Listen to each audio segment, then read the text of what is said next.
Perfect.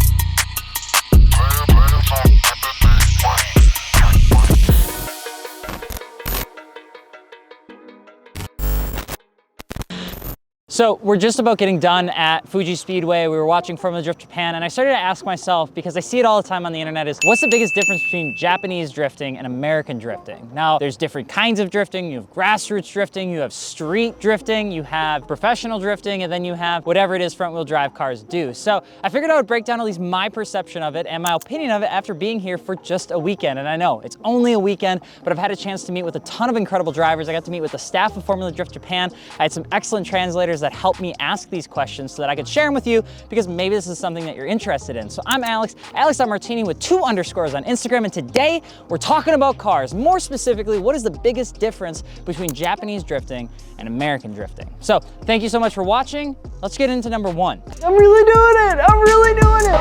Holy shit!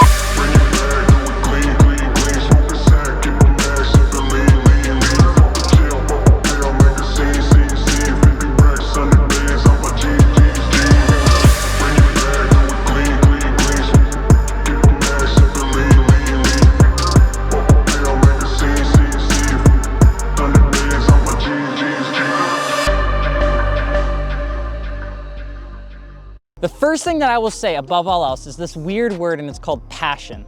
I don't really know how to explain it in a way that doesn't seem like I'm picking sides, because I'm not picking sides. But when you look at the difference between the two sports, there seems to be more passion oozing from this side of the fence, and this side of the fence also seems to be a little bit more about the activity rather than like the results. And I'm trying to explain this in a way that makes, I don't know, sense. We talked to about 5-10 drivers yesterday, and when we spoke to them, when we asked them a little bit about the drifting and their excitement around it and them wanting to win, they spent more time talking about their team. They spent more time talking about the actual like activity and how they're excited to feel the car go sideways and how they're excited to just be out there and not really do anything else than to be able to participate. There's a little bit of competition, obviously, but it was something that felt more wholesome. It felt more passive. When I asked some of these questions over on the American side of the fence, there's definitely a lot more selfishness. There's a lot more pride to want to win. It's very apparent that there's more individualism in American drifting than there is in Japanese drifting. Most of the teams that we talk to here,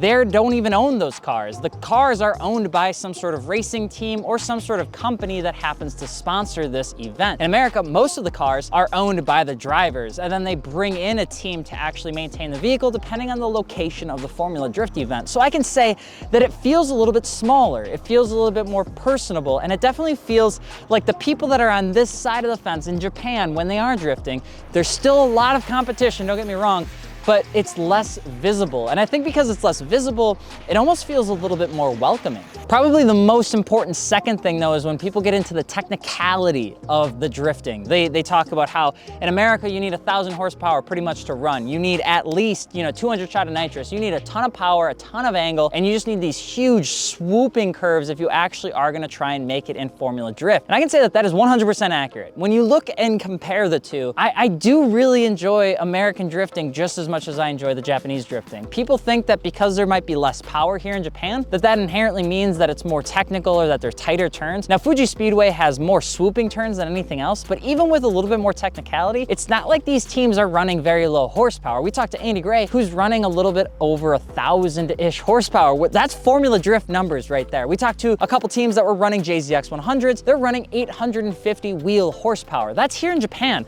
So I don't know if there's as much of a power difference here here versus America is what most people believe. Maybe in the grassroots side of things, it's a little bit different, but what I can say is that there's a different style to drifting here than there is elsewhere. I'm so used to watching Chelsea DeNofa because he's probably one of my favorite people to watch drift because he's so aggressive, he's so out there, and he'll do anything he possibly can to either win or at least have a really good time looking like he's having a blast. Here in Japan, it doesn't seem to be happening as much. It really is just trying to make it smooth and sexy and make it flow very, very well. And there really isn't anything outside of that.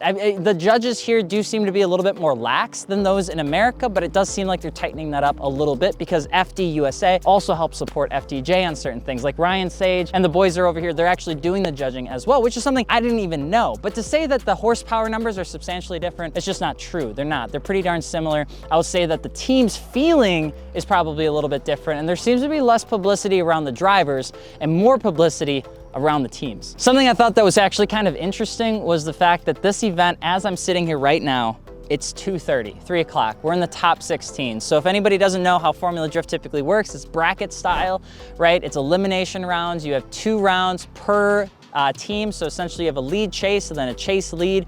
They compete, they line up, they see how good they can go in terms of like X factor, angle, line, all that sort of stuff. They get points, and then whoever has the highest points, the winner of that round gets to move on to the next one. So you have 32 teams that have to go against each other. Then you get into top 16, top 8, the 4, 2, and then you finally have the winner. And that can be a long ass process. When we were over in Irwindale, I don't remember leaving actually until probably 11:30 at night. It was pitch dark out. It is 2:30 in the afternoon here at Fuji, and they're already climbing into the top 8. So they're gonna be done in probably like 2 hours. Now, Fuji Speedway, fun fact, doesn't really have enough lights, or I think really any good amount of lights here for running drifting at night. And so that probably plays a little bit of a, like, I don't know, element into it, but they are on time. This entire thing has been on time. There's not a single moment where something has ran late. They started right when they said they were going to, they take their breaks when they're supposed to, they start right back up right when they're supposed to, and there seems to be a lot less accidents that are happening out there that are causing the event to flow really smoothly. I can't tell if this is just like a one-off thing, maybe it is, but it definitely feels like they got their shit on lock. If you're like me and you're watching drifting and you're not into drifting, I think there's 2 different things happening right now. As somebody who has been able to watch it, who's been able to talk to the teams and talk to the staff, but not actually drift, I think I get a different perspective than maybe somebody who's actually sitting, you know, in an S14, sitting in an S13. So please take that with a grain of salt, okay? What I can say though is from a viewer perspective, from like shooting content and things like that, it is really fun to be here. It feels more welcoming. It feels just very personal. Maybe it's because FDJ is smaller. It's not the same size as America. If we were at Irwindale or we had the amount of people like we did at Atlanta here, this entire place would be stuffed shoulder to shoulder with people. There'd be 15, 25 food trucks, just lines for hours. Here, there's that. Like what you see, that's it. That's all that's here. And there's 20 cars up there for Liberty Walk, and there's probably 10 of them being Lamborghinis. The rest of them are like vans and K-trucks and things like that. I mean, it's not as big, and I think because it's not as big, it feels more welcoming. The barrier of entry is much lower here, and I think that might be why people almost kind of adore the Japanese drifting cultures, because maybe it feels like that. Maybe it feels a little bit more personable and family, and maybe it feels like it's a little bit more welcoming. I think maybe we have rose-colored lenses when we're saying those things, because at the end of the day, Formula Drift in America and drifting in America also has some incredible perspective, has some incredible opportunity, and the audience over there is huge. The community's massive. You get to drive your car a lot more probably. You get to do a lot more stuff with your car in America from a general sense outside of California than I think you can do here in Japan. But it's just 2 different ways of looking at it. It's more of a personal feel. This feels almost grassroots. Like if I were to simplify the entire thing, for some reason or another, I feel like I'm at Shawano right now. I'm not, I'm at Fuji Speedway. I'm literally looking at Mount Fuji in the background as I get a sunburn on my receding hairline, and it still feels like I'm at Shawano. It's an incredibly different experience, and when you hear those cars coming over, they don't sound slow, they don't sound like they got low horsepower, but it is much different. Much different. But you guys let me know if you've been to Japan and you've also been to America, or you've watched both. What do you feel like is the biggest difference between the two? Let me know in the comment section below.